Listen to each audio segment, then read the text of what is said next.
วันที่15เนาะผู้ใดมีญาติสิมากอะโทรบอกญาติสติอยากมาร่วมก็ดีแต่เขาบวชง่ายๆเขาบ่ได้มีการแห่การจัดงานอีหยังบอกญาติๆซะไผสิมากก็ดีการบวชมันสิน้อยสิหลายกับเป็นของยากอย่างหนึ่งการบวชความสำคัญโดยอัตลักษณะโดยศาสนาบุคคลก็เป็นเครื่องอักษรสื่อภาษาก็ว่าเป็นสิ่งที่ต้องอาศัยศาสนาบุคคลก็สำคัญในระดับหนึ่งศาสนธรรมก็สำคัญเหมือนกันทุกสิ่งทุกอย่างก็คือต้องเรียกว่าเป็นกลางบ่มีอันใดยิ่งยอดยวดกว่ากันธรรมะก็อาศัยคนนั่นแหละออกมาแสดงความจริงที่พระพุทธเจ้านำออกมาแสดงก็ต้องอาศัยบุคคลคือตัวคนตัวเนื้อตัวหนังเพิ่นเองแล้วก็การสืบทอดธรรมะความจริงต่างๆสารพัดก็ต้องอาศัยศาสนาบุคคลก็อาศัยบุคคลนั่นแหละจึงบอกว่าบ่มีอีหยังสิเด่นกว่าหรือเหนือกว่าเสมอกันเรียกว่ามัชฌิมาเรียกว่าปานกลางเสมอกันเบิดเพราะสิ่งนี้มีสิ่งนี้จึงมีเมื่อมีธรรมะโดยบุคคลไปค้นพบคนพอสะก่อนบางทีเอาหยังมาสื่อสารนะจึงบอกว่ามันเป็นมัชฌิมามันเป็นกลางๆเสมอกันทุกอย่างเสมอกัน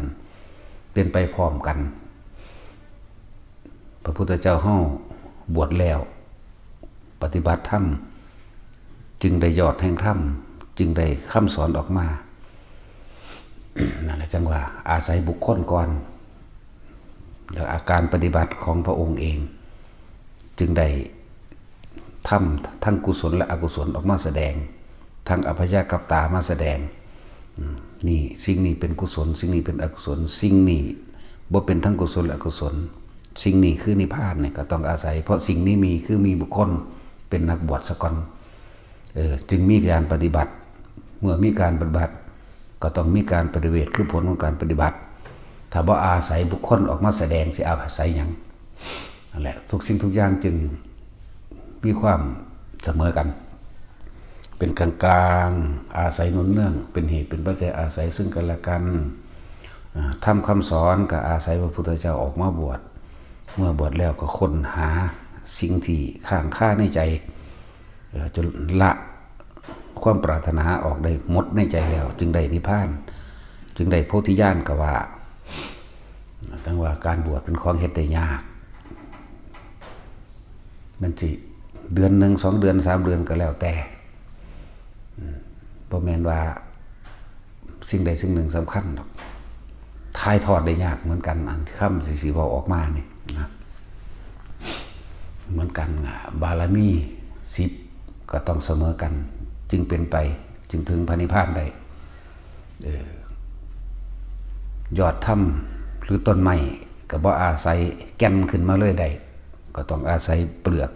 อาศัยกระพี้อาศัยรากอาศัยใบอาศัยดูดซึมซับน้ำต่าง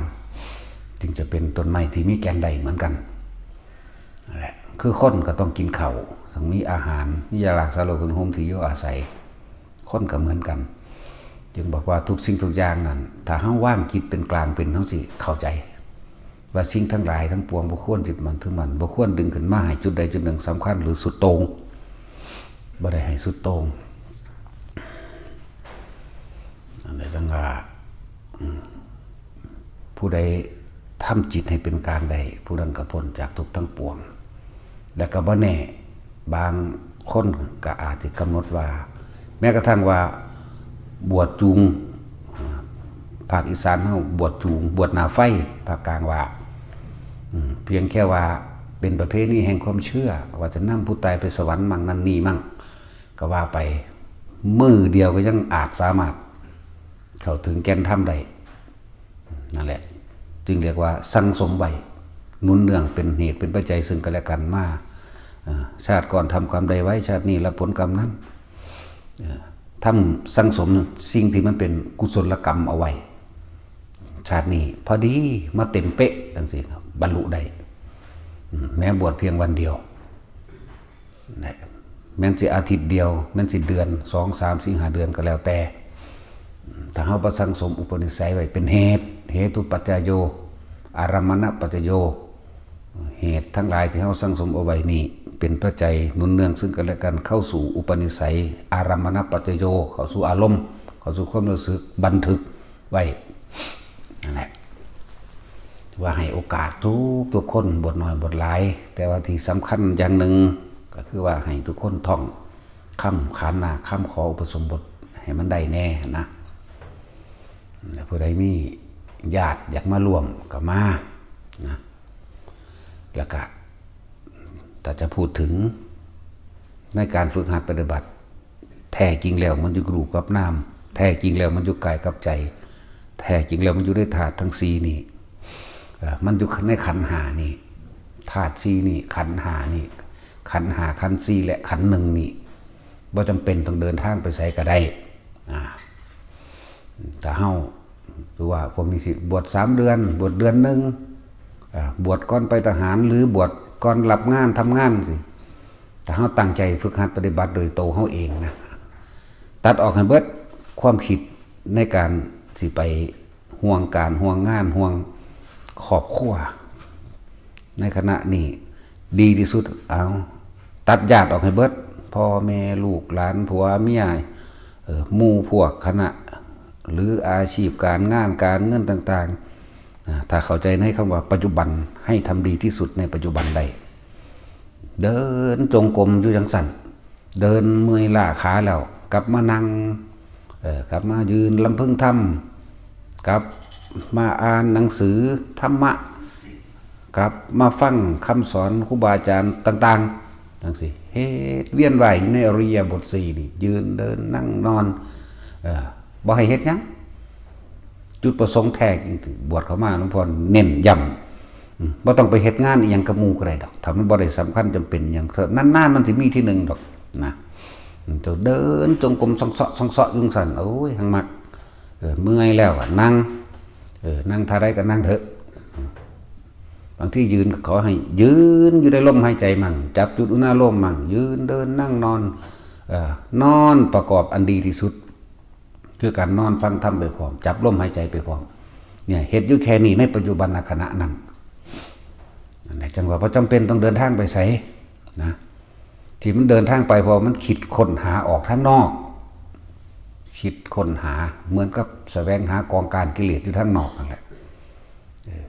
มันไปคิดค้นหามองนั่นเป็นทั้งสั้นมองนี้เป็นทั้งสี่นะนั่นแหละที่จริงทุกอย่างแล้วมันร่วมอยู่ที่จิตเท่านี้เองอยู่ในสัญญาอารมณ์ในความรู้สึกเท่านี้เองรวมอยู่ตรงนี้ทุกอย่างเกิดจากจิตสิเกิดสิตายก็อาศัยความคิดที่จิตมันคิดออกนั่นแหละคิดเรื่องนั้นอยากเป็นนั่นอยากได้นี่อยากไปหันอยากไปนี่นั่นแหละมันเลยเอื่นว่ามีเฉพาะอดีตกับอนาคตเท่านั้นอดีตคิดอยากไปหันมันจำได้ว่าสิไปหันไปมึงนี้อนาคตคือมันสิไปแล้วผู้ใดคิดถึงอดีต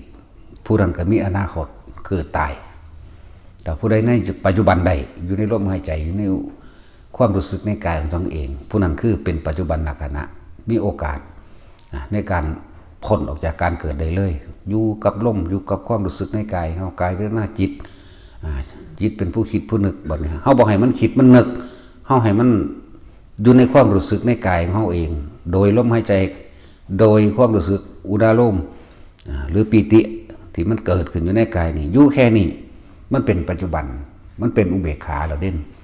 ความคิดเฮาบ่ไปปรุงไปแต่งไปข้างหน้าบ่ไปหาองค์นั้นหาองค์นี้ป้านั่นป้านี่มองหันมองนี้นั่นแหละจังว่าทุกคนมีโอกาสทั้งนั้นเด้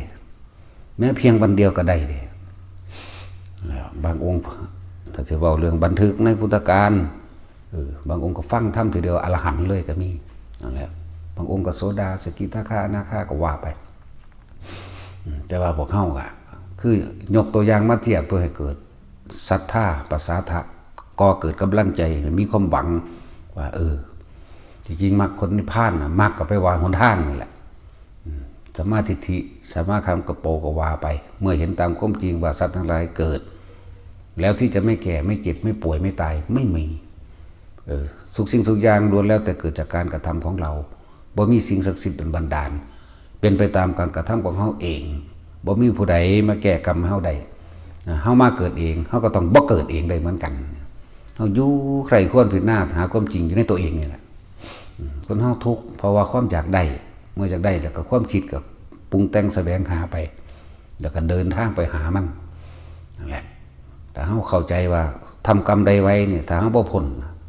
ถ้าเฮาบ่พ้นจากการเวียนว่ายตายเกิดเฮาต้องได้รับผลของกรรมนั้นแม่นมารับส่วนบุญก็มาเกิดคือเก่าทุกข์คือเก่าป่วยคือเก่าบ่ต้องพูดถึงรับส่วนบาปเลยรับส่วนบาปอกุศลความเร่าร้อนความกังวลความที่เคยเห็นอีหยังเอาไว้ไปคิดถึงเมื่อไหร่เล่าร้อนกระวนกระวายเมื่อนั้นนั่นแหละนรกดิบถ้าอยู่ในปัจจุบันได้มันบ่คิดถึงอดีตได้นั่นลมหายใจคือปัจจุบันความรู้สึกในกายคือปัจจุบันนี่ต่างหากความคิดบ่แล่นไปเลยแล้วจังว่าสัญญาคือเรื่องเก่าๆเฮาจักละมันนั่นคือเฮาคิดถึงมันนั่นเหมือนกับว่าเฮาตีมันคุณมั่วขึ้นมาอีกเหมือนอยากลืมแต่ว่ายิ่งคิดถึงยิ่งอยากละหังบ่ลืมเด้หังจำยิ่งกว่าเก่าเด้ก็เฮาสร้างคนผู้ใดผู้หนึ่งเฮาอยากหนีจากมันคิดแล้วคิดอีกคิดแล้วคิดอีกนั่นแหละกวนขึ้นมาเลยกวนขึ้นมาเลยเหมือนเติมสีบันทึกภาพให้ภาพมันเข้มข้นเหมือนจดจำได้นั่นแหละคำว่าละสัญญาก็คือบ่นำเรื่องเก่าๆมาคิดแล้วก็บ่คิดถึงเรื่องเก่าๆนั่นเองคิดถึงลมหายใจเข้าออกเย็นนิ่มนวลอยู่ตรงหัวตรงหน้าผากของตัวเองนี่ละแล้วนี่แหละวิธีมันถึงบ่ได้ยากนะเพียงแต่ว่าเฮาสิจดจ่อตัวเองบ่ถ้าคิดออกทั้งนอกคิดถึงรวยคิดถึงเงินคิดถึงเรื่องเล่าต่างๆออกนอกเบิดบ่แม่นการปฏิบัติละอันนั้นคือเป็นไปตามโลกนั่นแหละเป็นไปตามกิเลสเป็นไปตามถูกหลอกก็ว่าม่านกิหมายถึงกิเลสม่านกิขะหมายถึงขันธม่านฮ้อนโพดหนาวโพดเจ็บไข้ได้ป่วยหรือหลายๆอย่างตอนนี้มันบ่ทันฮ้อนบ่ทันได้หนาวมันพอดีนะกิเลสม่านขันธม่านอภิสังขารม่านความคิดเป็นไงคิดถึงล่มโลดกิขะมะภิเนี่ยอภิสังขารม่านมะก็คือหมายถึงมัจจุราชม่านถ้าคิดถึงมัจจุราชม่านหมายคิดแบบนี้สิบ่ดีก็บอกยังไงความตายก็ต้องมาถึงเราหนีมัจจุราชตัวนี้บ่ได้หนีความตายบ่ได้หรอกเร่งฝึกหัดปฏิบัติให้มันตายก่อนที่ร่างกายมันสิตายสิบ่ดีก็บอกนะนั่นแหละย่านตายเพิ่นแปลไว้แต่ว่าเฮาว่าเฮ็ดจังได๋ก็ตายมันไปกับกันเฮ็ดจังได๋มันก็ตายอยู่แล้วบ่ต้องย่านมันดอกเนี่ยปฏิบัติให้มันตายก่อนร่างกายนี่สิตาย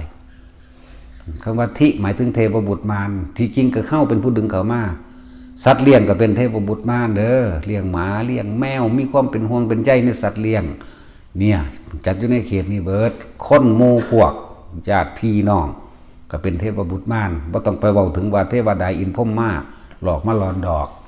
บ่หาตะพุ่นก็ได้แต่มันก็มีนะนี่แหละมารทั้ง5จังว่าพวกเขานั้นเอาชนะได้โดยลมหายใจเด้ผู้ใดอยู่ในอานาปานสติลมหายใจตลอดทั้งความรู้สึกในกายอยู่กับมันเองทั้งมนุษย์และอมนุษย์เทวดามารพรหมทั้งหลายนี่ไม่อาจสามารถทำอันตรายใดๆกับเธอได้เลยแม้กรรมเก่าก็ไม่อาจติดตามได้นี่แม่มันว่าธรรมดาเด้ผู้ใดเฮ็ดได้กับหูจักเลยหน้ามันนิ่งอยู่กับลมจักนาทีนึงแต่หน้าตลอดชีวิตมันสิเข้าใจดอกนะอะไรจังว่าท่าท่ายทุกคนมาพิสูจน์เอาเองเฮ็ดหน้าให้มึงสงบนิ่งอยู่กับลมหายใจได้จักเทื่อเถอะหน้านั่นแหละจังว่าเน้น ทุกคนบวชเข้ามาแล้วให้ตั้งใจในหน้าที่ของตนหน้าที่ในปัจจุบันคืออย่างตอนนี้กูบวชด้วยฐานะก็คือนักบวชฐานะก็ต้องข่มกิเลสฐานะก็ต้องฝึกหัดปฏิบัติตนเองแนวทางปฏิบัติเพิ่นบ่สอนให้ยากเลยให้แค่นี้ทำแค่นี้เองอยู่ในลมหายใจอยู่ในอุณโลม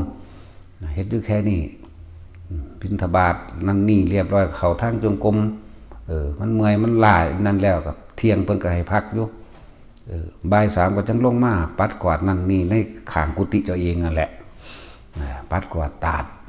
ทำความสะอาดในของเจ้าของเองนั่นแหละ